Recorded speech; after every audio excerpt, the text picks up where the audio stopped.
Hello and welcome back to the Bearded Hobby Homestead. I'm back in the kitchen, another little food challenge idea thing, something today. Right, so I got in contact with Off Kilter Homestead. Go and check them out. They're in our friends list on YouTube, that way on our channel page. I really enjoy the videos that they put out. They just reached 1,000 subscribers, so give them more subs, please. I reached out to them and I discussed the whole Sous Vide thing that they did, because steak, in my opinion, goes from the package to the fire and to the plate. However, they do it differently. So Off Kilter Homestead gave me a different idea. I'll tag that, I think it's this side, yes. I'll tag that video in here where this guy, French chef, cooks, I think it is, Alex, he uses a beer cooler. This is not quite a beer cooler, this is a cooler box. Same thing, I'm guessing. And it holds heat as well as cold. So what I did was, I filled this one up with water of about 60 degrees Celsius, and I plopped a piece of meat, vacuum sealed, in the water. It's weird that I did that, but it's part of the video. Okay, so I had a little camera malfunction, battery died, I should have checked. Anyway, back to the point that I'm making. They used a braising torch, gas powered braising torch, to give it the Maillard effect, the browning, the crispiness on the outside after it's been sous vide. Now I don't have that, and I don't think I can go buy one just yet because things here are still pretty much closed, generally anyway. So what I'm going to do is I'm going to use the fire, make it really hot, and give it about 10-15 seconds max, just to get the color on the meat. So now I'm going to try and open this thing so that you can see the steam escaping. If it works, it works. If it doesn't, it doesn't. Yep, that's a lot of steam. That's hot. It's been in there for close to 2 hours, and that's still rather hot. Tongs. Or a kitchen glove. I will use the yellow glove of safety after I've dropped it to retrieve this grey looking steak. The glove is only just long enough. Alright, so this steak looks grey and sous vide, and at this point I must say I'm not impressed, but then again it's about the taste, not about the colour.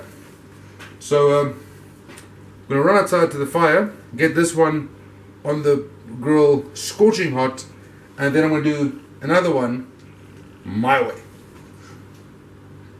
the right way.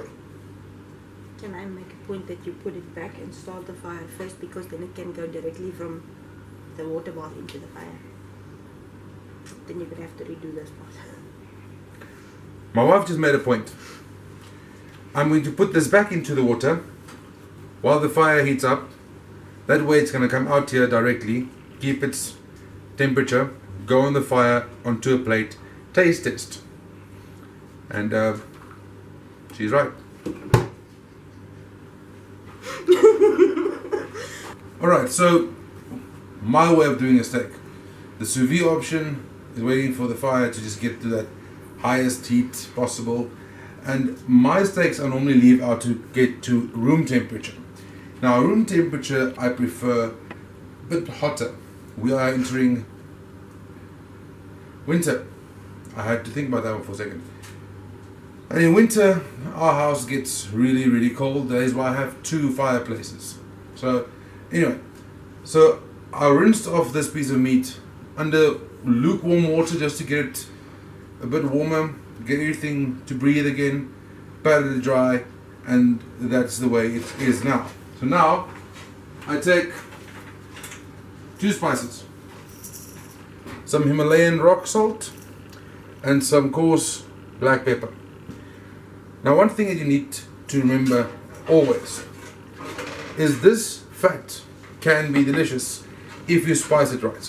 So I'm just gonna get a lot of salt on the fat, intentionally leaving some more salt on the side for a very easy to understand reason. The Himalayan pink salt also isn't as salty, therefore you can use more. Alright, so now with that all pressed in, I flip this over, and that way you get the whole strip of fat covered in salt. Easy as pie. And now black pepper. I have an audience of dogs. Black pepper, healthy serving of that. Also getting some on the fat there. Good seasoned fat is a delicious fat, and that's why I'm skinny.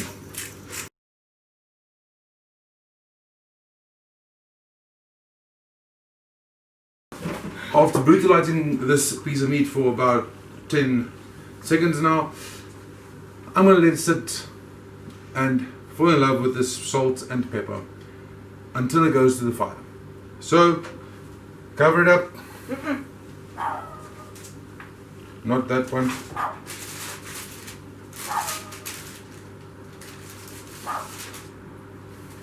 Cover it up with some fancy reusable bamboo cloth. Very, very fancy.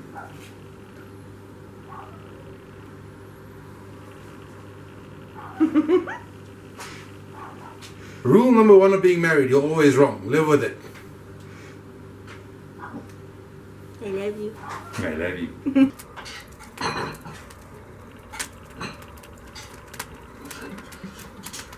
Alrighty then. So first up, my steak. I'm putting it off the heat indirectly for the fat to be closest to the fire. That way, letting this fat crisp up. And that right there will be perfect. Just off the heat to get some of the liquids going.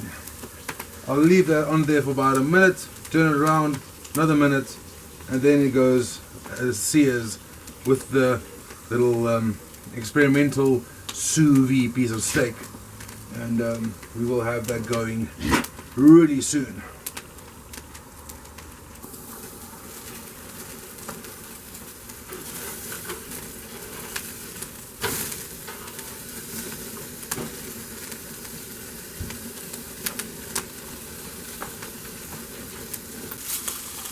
Now that is a decent looking, properly seared fire steak. Next up, sous vide. We're going to cut it open, spice it the same as this one, and get it on there for a little Maillard reaction. Alright, so here we have the sous vide steak. Yes, it's smaller, but it looks grey, been spiced.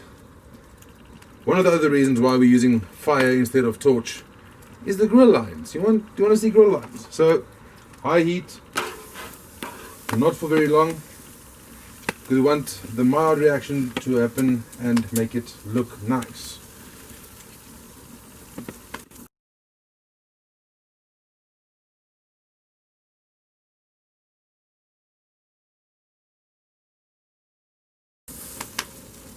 And that way.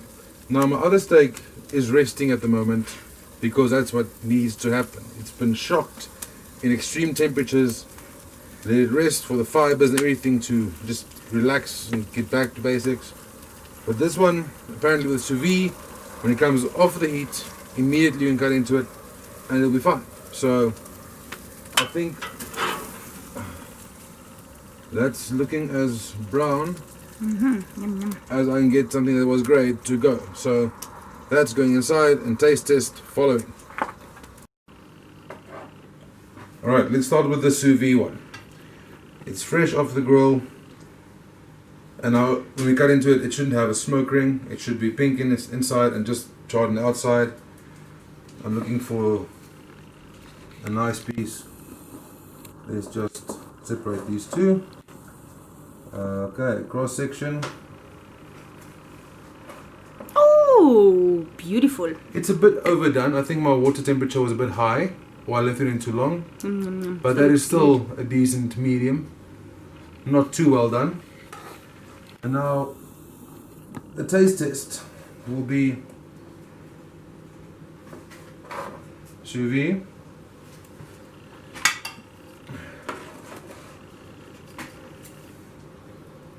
And juicy. Sous Vide and me. Just thought about that. Now, if I take a cut into this one, you can see there is a bit of more of a smoke line, pink on the inside, a bit brown on the outside. Still looks pretty dang good. Alright, so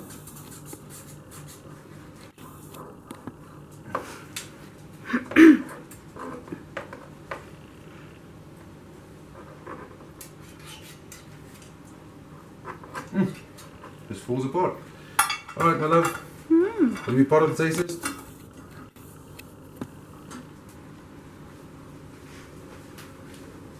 I'm going for the normal one first.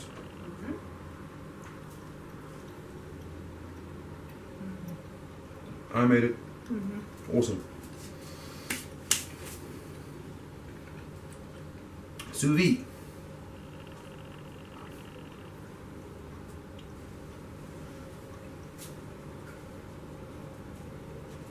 I don't see the difference.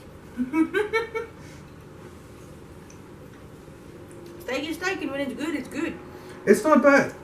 I just don't see the point of going through the whole water bath process for this one. And that one is just as good. It's. I mean, it's close. It's. I would say this one that I made. My method is a bit less chewy, maybe, but it's good. I mean, my method is very caveman-ish and ridiculous, but I mean, this is good.